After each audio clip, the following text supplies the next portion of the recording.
We're recording. Ladies and gentlemen, Jan Allain calling in from the other side of the pond. Hello. Hello. I had the joy of meeting Jan probably like 3 years ago when you came to Chicago. And, That's right. Yes, and we're studying at the IO and Second City. Yeah. And very quick professional introduction. Jan is a famous singer-songwriter. And yeah, we got to meet Jan 3 years ago, and she came into our life. And what a lovely person you are, Jan. It is really great to have you on this podcast. Thank you. So I have to tell you, Matthew, first of all, my husband says hello and is upset that he's not on this podcast as well. Well, lots of love to Matt. How's he getting on with the cello? Oh, he's getting on. He's getting on. I have to tell you, our game plan here in 2021 is we've been remodeling this van, and we're hitting the road. Join the van gang. Yes. I wanted to talk to you because you have big time van experience and traveling experience in Europe. Well, I'm Jan with a van, and I can't tell you how much fun it's brought me in these dire COVID times. Oh, I love my van. You had a touring bus at one point too, didn't you? I've had several touring buses in my life. But this van I bought in 2015 to prepare for more touring in Germany, but I got interrupted, with buying a house in Brighton, and my mum passed away. So the van ended up being really handy for renovating and refurbishing this house. And I've still got it now. The house is sorted.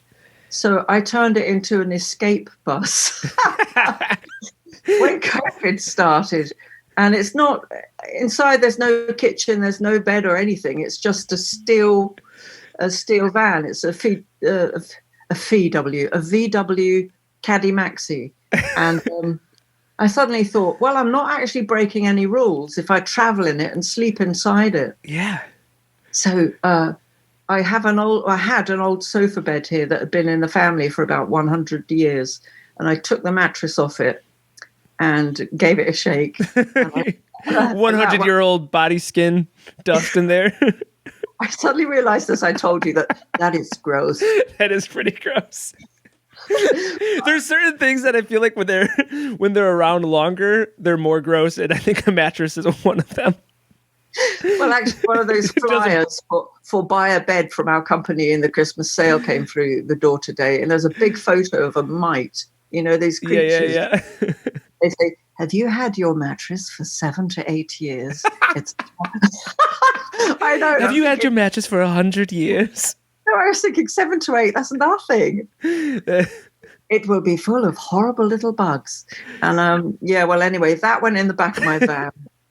And then I realized to be really independent and not in trouble, I need to be fully independent. And I thought, I'll buy a Portaloo. Yes. I'll buy a Portaloo. You know, I don't want to get caught out anywhere. I don't want to be needy with people I go and see. I'll be totally self-sufficient. I'll live in my van, and we can have lunches and dinners in their garden, and I'll bring the wine.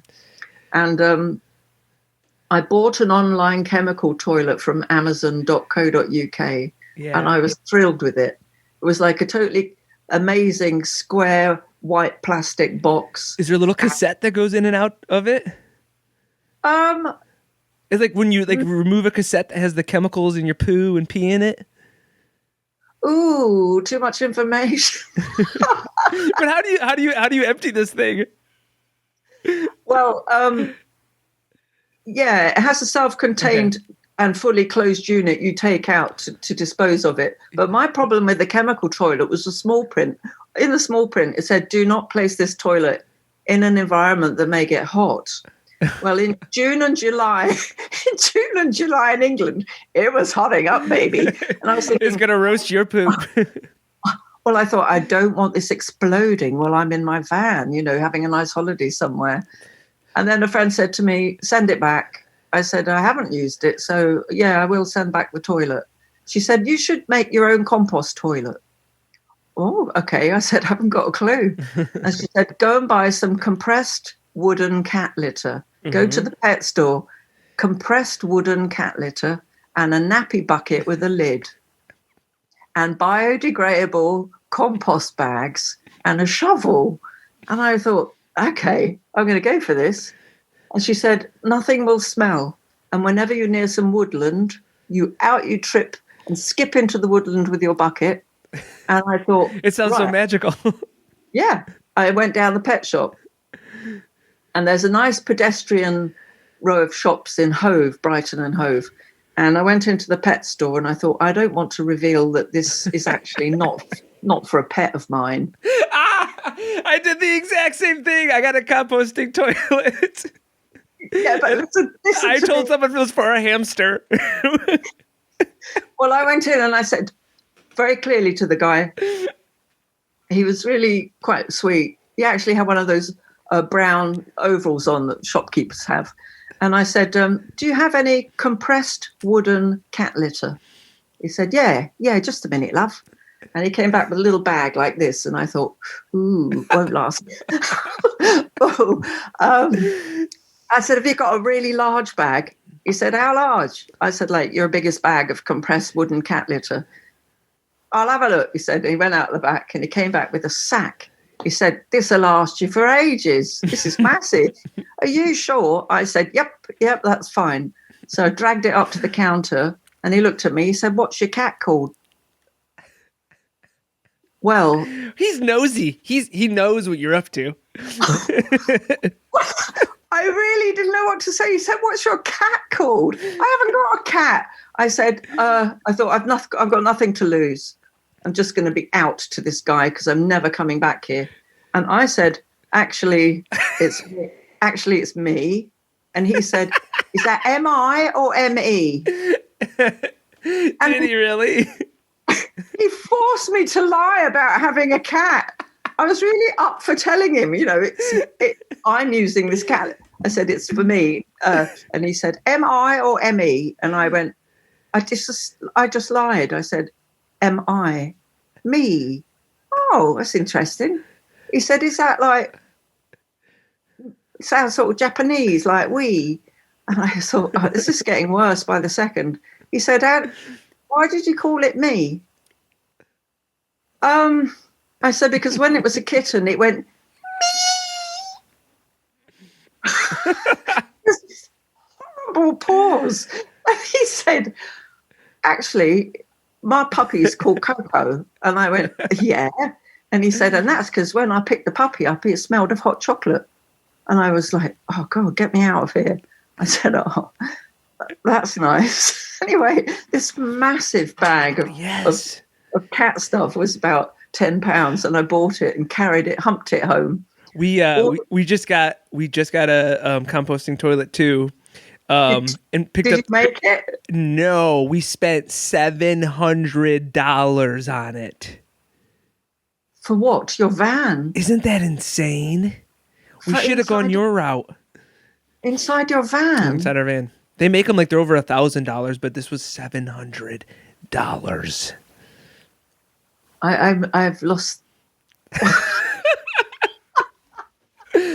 It looks like a toilet. Gold. It looks like a toilet, but it's essentially hides a bucket and a gallon jug. The one diverts your pee into, and the other one you put your poo into. And we haven't used it yet. I'd be scared to use it. I'm scared to use it. I'm scared. I'm scared to poop in some wood chips and just stir it around. Have you used yours? I did use it, but I got into a problem trying to go into someone's woodland. I was tramping through this wood with my bucket, and I had forgotten to take the spade. So en route, I stopped in Bournemouth on a beach, and I bought myself a pink plastic spade about that long. For sandcastles? Yeah. So I'm in this woodland, and suddenly I hear, hello. And I thought, oh, God, what's going on? And this guy said, hello there. And I was holding my bucket, and he came over and he said, poo. yeah, he said, you're trespassing. What are you doing? And I lied again. I said, I'm burying my cat. Shut up. Don't ask me to show you because I'll start crying. You should have said, I'm burying me. I said, I'm burying my cat. I'm really sorry. It's died while we've been on a journey. And he said, I don't want to see it anyway, but I'm sorry, you can't bury your cat on my land. I said, no problem. Chad. So basically, whenever you need a lie in a situation, it's a cat comes into play. Yeah. And then I had to just get the bucket with it back in the van and go elsewhere. I know it has been amusing though, but my shovel was no good. It was just snaps. Anyway, it's been great going on tour. Yeah, really good. Where have getting away. Yes. You know, just get it. Where are you going in your van? So we're headed off, and basically, we put some time and energy and money into this to kind of let it potentially be our home if we want to get rid of our apartment.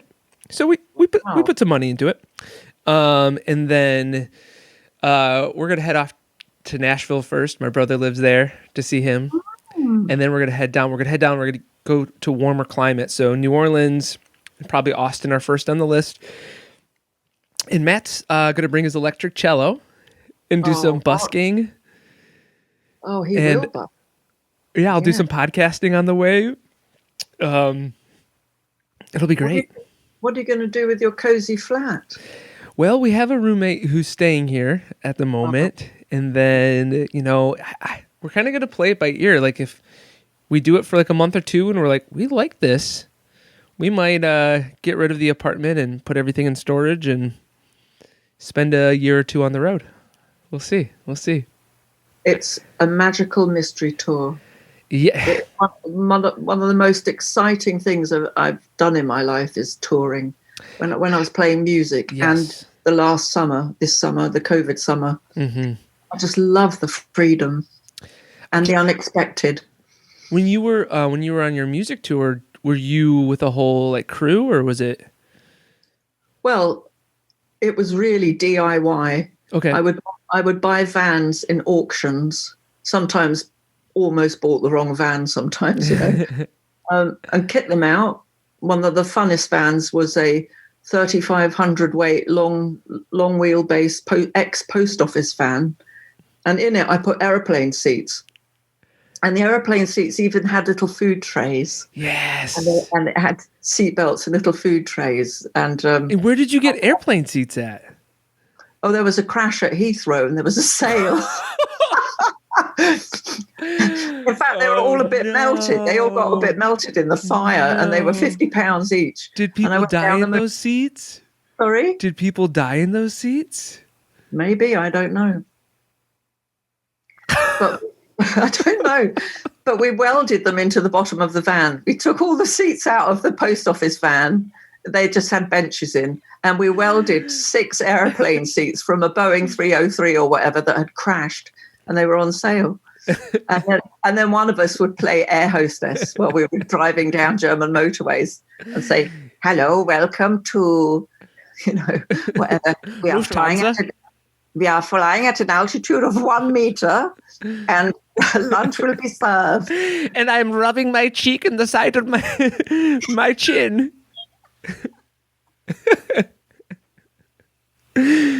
Oh, God. The vans were slow because they never had power steering in those days, and old ladies would take us. And amazing on the Autobahn. Jan, what years were you touring in Germany? From about 88 to 98. Okay. Yeah, 10 years. Wow.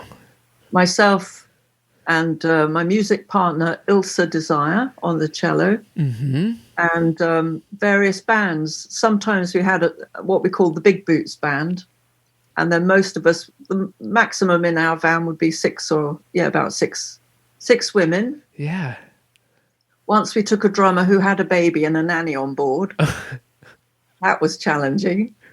Sometimes 4 of us, and then in smaller vehicles, one or two, sometimes just one other person or three of us. If I perform with a duo, we'd have a driver on board, and in the back, all the instruments, and stuffed everywhere, all the CDs and all our clothing. It was mental. It's amazing. But unlike a bigger, more professional outfit, we didn't get to sleep in the bus and sleep all night.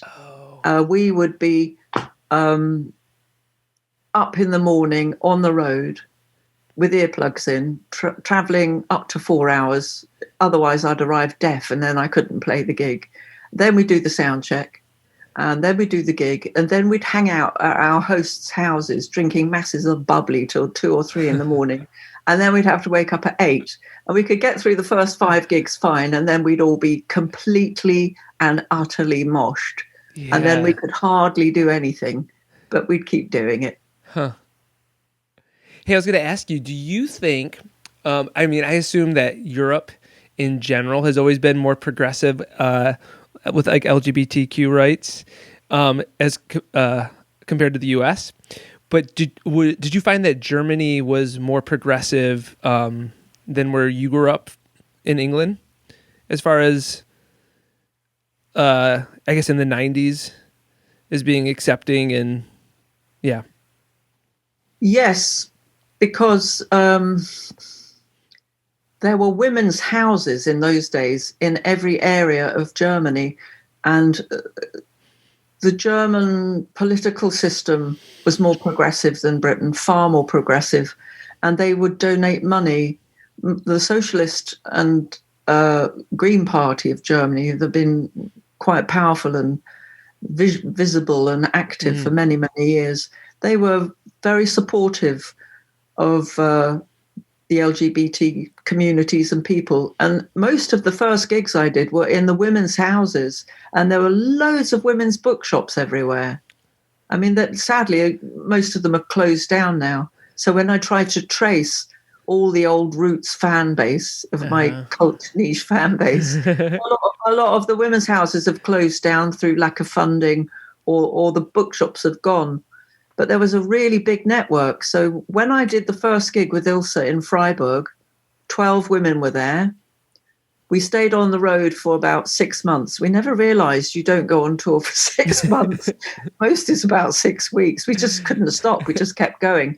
And at the end, we did the same venue as the last gig and then traveled across France to get back to England. That gig was sold out, because it was word of mouth advertising around a very vast, well-connected LGBT and lesbian scene in Germany. Everyone was just phoning saying, "Oh, you have to get Jan and Ilse. They're amazing." Or, they just phone other women's houses and say, they're coming, book them.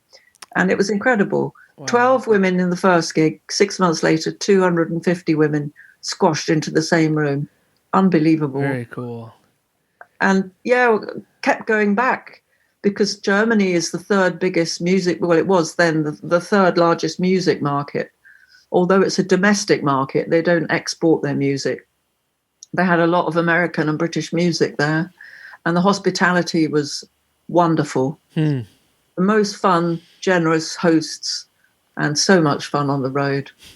Yeah. Do you find, I feel like every time, I've been in Germany, there's like such a noticeable difference from like the south to the north, as far as like how like I guess we would call it just friendly in the US, but just like how direct people are in the south. And like I can't tell you how many times I've been yelled at in southern Germany. Oh yeah, I do remember around Stuttgart things being a little bit strange sometimes. I think it's a religious thing. I think the country's... Oh, right, because it's more Catholic down there. It's very Catholic in the south. Yes. Yeah. Good. I was asking for that soup that has gigantic raviolis in. I can't remember the name of it. Maustaschen? Maustaschen? Is that mouse bag? I think that translates mouse bag. Maustaschen? Oh my God, my German. I lived in Germany then for 7 years, but my Germish. You're Germish? You said Germish? my Dinglish was very slow at improving. I have to have you on this call, so it's recorded for me. Teach me some, oh gosh, was it Cockney rhyme slang? Because I remember you throwing that around all the time while you were here. It's Cockney rhyme slang. Is that what it's called, right? Want me to talk a little bit of Cockney then? Yes, bitte. I'm just going up the apples and pears. I'm just going up the apples and pears. So there's an adjacent equivalent to each word, and it has meaning. It rhymes with the word rhymes with the last word I've said. Oh my so God. You were saying, where's your bedroom? I'd say you go up the apples and pears. I'm going up the stairs. Yes, exactly. Oh, yes. Okay, give me another. If you were walking in a strange way, I'd say, what's wrong with your plates of meat? What's wrong with your feet? Yeah. If I wanted to have a look at something you're not showing me, I'd say, give me a butcher's. Let's have a butcher's, mate. Give me a butcher's, mate. Go on, let's have a butcher's. Oh, my God. I don't know. Butcher's hook. A look. See, that one's it's twice removed. Yeah. The hook is implied, which is the word you want to rhyme with. Yeah, sometimes you don't get the second word and you've got to think. That's fun. Let's have a butcher's. What else? Give me that back, you little tea leaf. Give me that back, you little tea leaf. Tea leaf. Wait, it's going to be that back, you little tea leaf. It's going to be something. Boy, that's mine. Give it back, you little tea leaf. You thief. Yes. Okay. Yep. I chased the little tea leaf right up the apples. I chased the little thief. He had the biggest plates of meat you've ever seen. I got in that bedroom. I said, "Oh, you give us butchers." It's so good. Oh, Cockney rhyming slang. My dad was a policeman in London, and well, he would meet all sorts of people, especially Cockneys. And he would come home and teach me it. Yeah. That's amazing. But German, I remember getting caught out in my first gig in Germany, and I said to the MC, please tell me how to say in German, hello, my name is Allain. I'm pleased to be here. I'm going to sing some of my own songs and a few covers. I hope you like my gig, And she wrote it in German, and I wrote it out phonetically, and I practiced it madly in the changing room. And then I came back out to a huge audience of women that I actually thought was a mixed audience. I'd never been in a lesbian-only gig in my life. And this was at the Lesbian Frühlingstreffen, the first lesbian spring meeting. Okay, yeah. The first of many. I've performed there. Great big lesbian conferences that happen every year in Germany. And the room was absolutely packed, maybe 500 women in there, packed for me, and that was a lot. And I came out and said, Guten Abend, Frauen und Frauen. And that was all fine. Hello, ladies. Das Spiegelei ist auf dem Boden und there is ein Igel in mein Schlafsack. The fried egg is on the floor and there's an eagle in your bag? A hedgehog in my sleeping bag. Oh, a hedgehog in your sleeping bag. And they hit the deck. And I looked in the wings of the stage and I was like, what? Was my pronunciation really bad? And Johanna was screaming her head off laughing. And I said it again. Oh, that is good. The fried egg is on the floor and there's a hedgehog in my sleeping bag. And now let's party. Let's party. But it was the best promo ever because for years, and I swear, for years later, like 30 years later, I had women coming to me and saying, oh, we were at the fried egg hedgehog gig. It was so funny. That's so good. Jan, I feel like a number of guests I've had on the show, we talk about like when those venues are like just the right size where they're like, not too big or too small, but they're still full. And like Lovely. how magical that feels when there's a level of intimacy in a smaller, crammed space. It's beautiful. Because everyone's still a person in that space. You still see everybody, Yeah. you know, and everybody like feels like they're like I guess they feel like they're a part of it. Where it's like, you know, if you sit in a huge like amphitheater or auditorium, you could be way in the back and not feel like you're part of it. But there's something magical about those small venues and performing improv in them, and I'm sure it's got to be the same with music too. Well, I find I can really, truly relax. I can really ask for the lights to go down at one point and look into people's eyes. I can really relax, which is lovely. It feels like what I would call kitchen tour. Yeah. It's great fun. Huh. And it's a real privilege for me to ever perform in front of a good listening audience. But when the right size room is full, it's fabulous. It is. Yeah. Matt, I don't know if this is for the first time. It was the first time for me.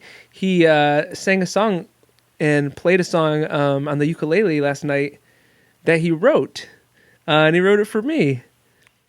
Wow. And I started bawling. It was hopefully it's okay for me to say. It was about the first time. So the first time we went to Germany together after maybe dating for 3 to 4 months. So early on, we were in Bamberg, Germany, which is Bamberg, as you know, very beautiful city. And we went and stood under a clock tower after having some beers, like at night. And like I turned, looked at him, and I was like, "Hey, like, can we stop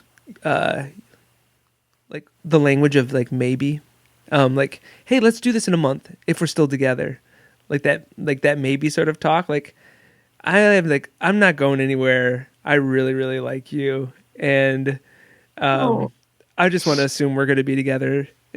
And like, we both bawled under that clock tower, like picturesque, like German night fog rolling through under like a street lamp. Anyways, he wrote me the song last night, and then I cried like crazy, and it was very cool. Well, Like, I'm very excited to hear that he's, you know, writing some music, because I feel like, I don't know, I feel like that's something he hasn't explored much, and he's so gifted musically. well, it's a fantastic way to say something, Yeah. to sing it. And if a song can affect somebody else, that's it, job done.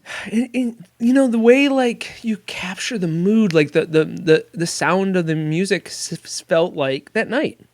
And then, you know, you have the power of the music itself. And then I'm telling you stuff you all know, but you know, the words, the poetry of the words on top of it, it's just such a powerful way to like touch people. I think, we know music is the universal language, but it's extremely exciting to identify with a song strongly, or just realize that you love something. And that's why people get so excited about music. It just reverberates through our bones. It's so lovely. And if you're writing a song or making a song, you don't have to write it. Sometimes they sort of feel like they come through you, or sometimes you have to work hard and craft at them. But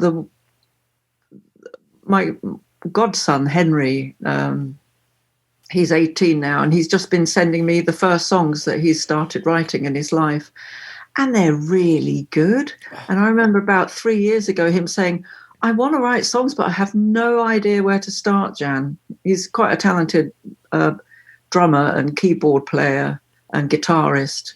And he said, well, what do I write about? I haven't got, you can write about anything. I haven't got a clue. And I said, mine the depths of your own experience, I suppose, to start with.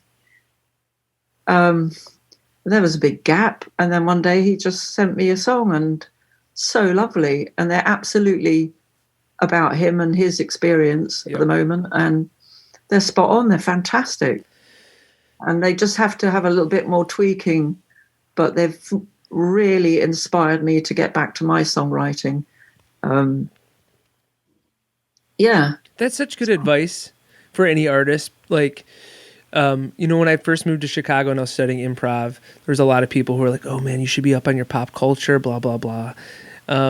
But like, mining your own experience is always going to be the better alternative than trying to guess what the audience wants to hear, do your research, and then make it about that topic. Like, if it's not true to who you are, like that's one of the most special things you bring to the table, then like it's kind of feels void. It feels empty, you know?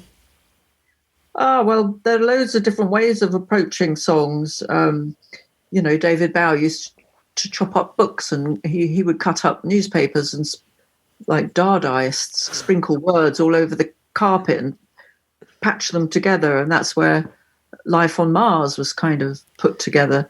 Or you can be very introspective and be using that cathartic process of expressing your anger or your love or your passion or your disappointment in a song until what have you done? You've transformed difficult feelings into something. And even if you're if you're coming up with a very sad song, there's a really powerful big beauty in sadness. A lot of the most beautiful songs are fundamentally sad, and that's great. As a songwriter yourself, especially playing to a like specific group often, what were you kind of leaning into as far as like whether like what it was you wanted to sing about, or like how you wrote your songs? Were you writing specifically for like that group, or were you kind of like writing and then you found that this group appreciated it more? I never started writing songs for an audience because I didn't have an audience. I started writing as a teenager, and when I was performing in London, there definitely wasn't a women-only audience. I just ended up in my 30s quite late getting gigs in Germany where the audiences were all women. But by then my repertoire wasn't specifically about lesbian experience or community or outlook on life or anything. No way. I just considered myself to be a feminist, female writer. It wasn't until I became a role model, I suppose,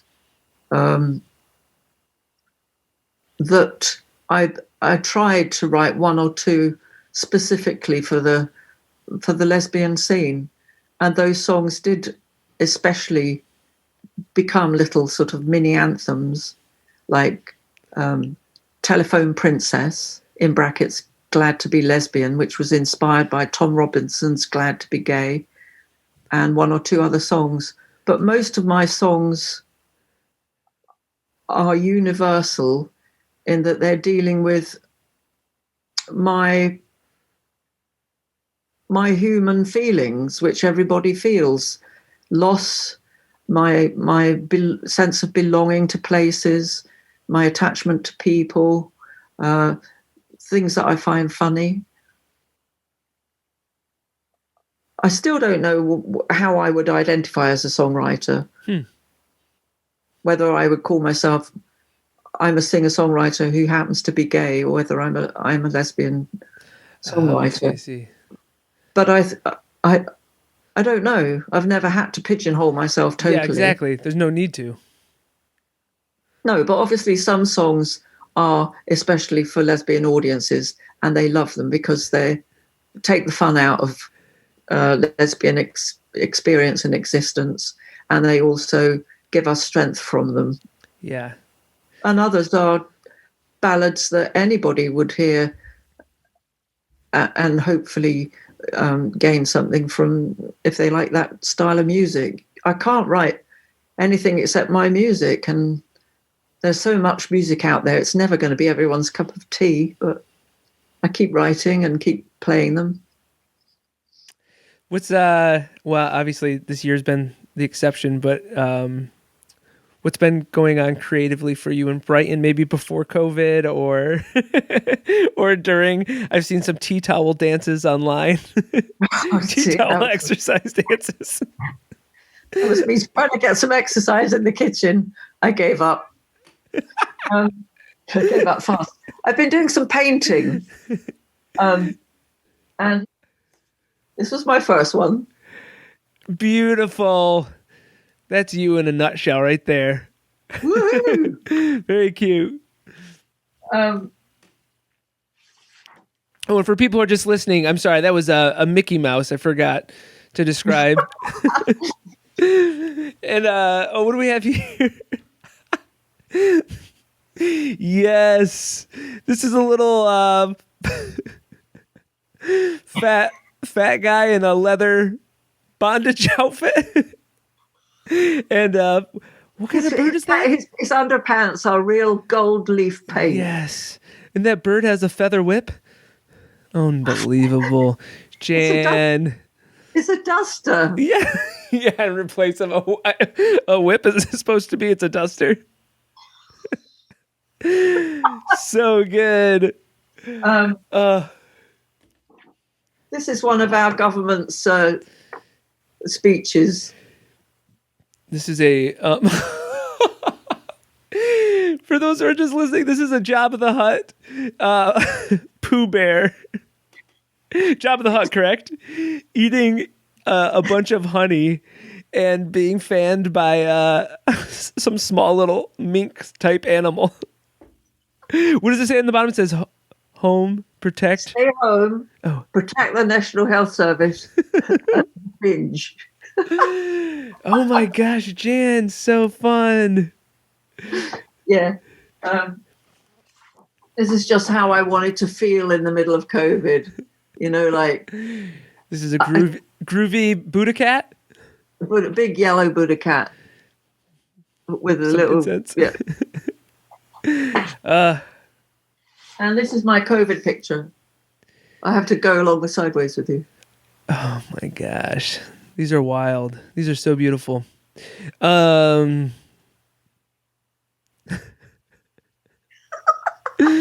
good, Jan.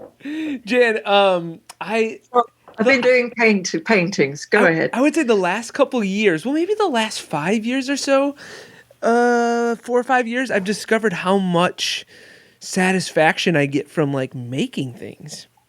It started when I always wanted to do pottery, and then I started doing some pottery classes, and like just the satisfaction of making something with your own hands and then letting it come to fruition. And then I think also for me, specifically things that have a utilitarian side to it, like cups and pots that you would actually use. And then I am like building this van. Like I've never done that sort of work before, but like making drawers and cabinets and things pop up on little hinges and cutting butcher's blocks and like putting in like cedar roof, like maybe not always while I'm doing it, but man, when I'm done doing it, the satisfaction of making something that's a little less temporal than say like an improv scene is just been so amazing. I love making things with my hands. Yeah. I absolutely love it.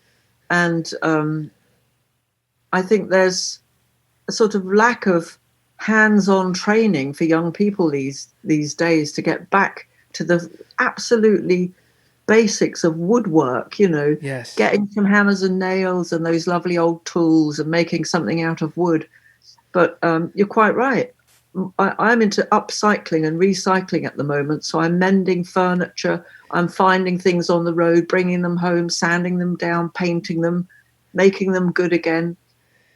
And the inside of a van is like, it's the most incredible homemade conversions of vans are on YouTube. I've been looking at the most insanely beautiful interiors of vans and things, where you maximize all the space but have lovely finishes on things and little holes here and this goes under there and that pops out and that pulls down. So exciting. It feels more approachable, right? Than like you get some aspects of what it would be like to build your own home in a smaller space that's scaled Yeah. down, framed in, and you don't have to Yeah. be up to code. Yeah. No, it's fantastic, and it's incredible how you adapt to being in such a small space. My van was just 2 seats in the front and a big space in the back, but without trying, the back turned into my sleeping area, my toiletry area, my sort of changing my clothes and getting into something else to wear area. And just like people that live in tents, you end up putting everything somewhere if you can, and it feels so easy. You can reach everything with your hands and put it in more order than it is in, and it's brilliant. I love it. We're so excited to have more access to like nature. You know, Chicago, you can step outside, and it's nice to be outside all the time. But when you can, the weather allows it. But just access to like some proper trails and forest and driving to national parks, like we just can't wait. When are you leaving? Either Thursday or January 1st, Friday. Goodness me. Yeah. It's going to be freezing. Oh, no, you're going to... We're going south, at least. Yeah. It's somewhere warmer. Yeah. Out of necessity. We didn't build a heater into the vehicle, so... Yeah. Out of necessity. You're a bit ahead of me with the inside of your van. My plan is to send the van... Well, I've got to drive the van up to the north of London, where there's a company that will line it for me. They'll put all the plywood inside it. Okay. Will they insulate as well? It's about £150 to have the whole of the van lined. Normally they line them for workers, for workmen on the road that keep the tools in the back. But I'll just have it lined with 1 or 2 cupboards put in, and then I'm going to put my own deck in higher, like a whole raised floor in it, and then get these large utility plastic boxes with lids. So everything will go under the bed, but it's just like having a raised plain floor in the back. I need it to stay basic so that I can use it to collect rubbish and pick up mad things off the road and chuck bicycles in the back when I want, and at some point hit the road and have a comeback in Germany. So I can't turn it into a home. But yeah, the freedom is beautiful. And a bit jealous in a happy way that you're going down south to warmer weather. I am in the south and it's frigging cold here, so yeah. I can't go any souther. I can't imagine the I guess we all in the US romanticize Europe a little too much, but I can't imagine the ability to like be able to so easily drive to other countries. Like with just such like different culture and personality and well, that's what's so thrilling about Europe. Yeah. There are so many completely different cultures all next to each other. And when I used to drive, I lived in Mainz for 5 years, and when I would go from London to Mainz, I would go through France, Belgium, I can't remember the other countries, Luxembourg, and then into Germany, all in one day. It was lovely. It's insane. Jan, you're wonderful. You're such an inspiration. You're such a beautiful spirit, and thank you so much for taking the time. I really hope that we get to see you again soon. I know. Well, Zoom me again. Yeah. Hey, we'll say goodbye. And thanks so much for everybody for listening. But Matt just walked into the house, and I'm sure he wants to say hi to you. Hello, Matt. Matt, you come over. Dance in the middle of the night. Come on. Dance, appetite. Dance in the middle of the night. Come on, dance.